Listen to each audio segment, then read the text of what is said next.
Uh, Many people want to say they support electric vehicles because they want to be, they think they're cost cutting edge technology progressive.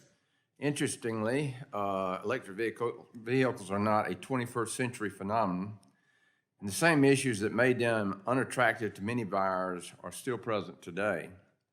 According to Car and Driver, electric cars appeared long before the internal combustion engine, with the first non-rechargeable motorized carriage first appearing in Scotland in the 1830s. Motorized carriages with rechargeable batteries in 1859, prototype electric cars appearing in England in 1884, and a U.S. patent application for an electric carriage to a Scottish chemist living in Iowa by 1980.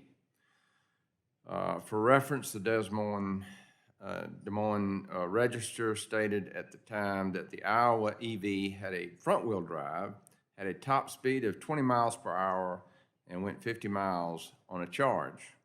So nearly 200 years later, why haven't electric vehicles had more of a footprint in our transportation landscape, and why do states and the EPA need to ban internal combustion engines to ensure widespread EV adoption?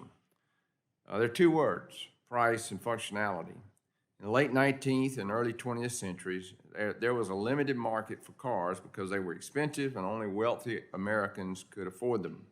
In addition, electricity was not yet widely available outside city centers, and carrying a spare battery did not make sense.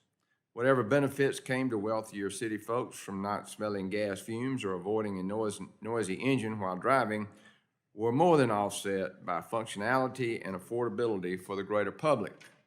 Consumer choice ended America's early fascination with the EV when the Ford Model T came on the scene in 1908.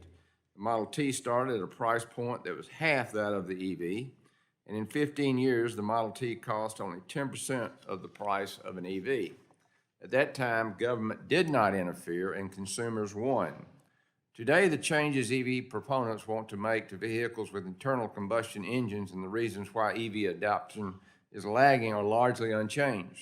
The main difference between the past couple centuries and today is the government's intervention into consumer choice.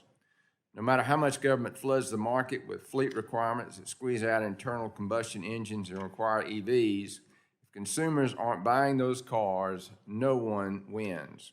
This is why I'm supporting the CARS Act and encourage you to do as well.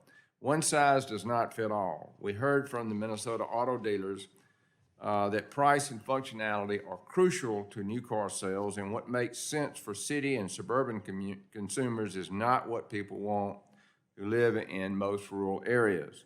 That's why he testified in favor of the CARS Act. The bill stops EPA's current tailpipe regulation and instead allows consumers and the market to determine the cars and engine technology they want available, not the ones that unelected bureaucrats say we should drive. I'm also supporting the CARS Act because it takes history into account and prevents people from being forced to buy technology they cannot afford or cars with engines that cannot easily be charged where they live. The CARS Act does not remove the ability for EPA to protect Americans from unhealthy vehicle emissions. It provides Americans from EPA practically limiting their options. I urge my colleagues to support the CARS Act, and I yield back.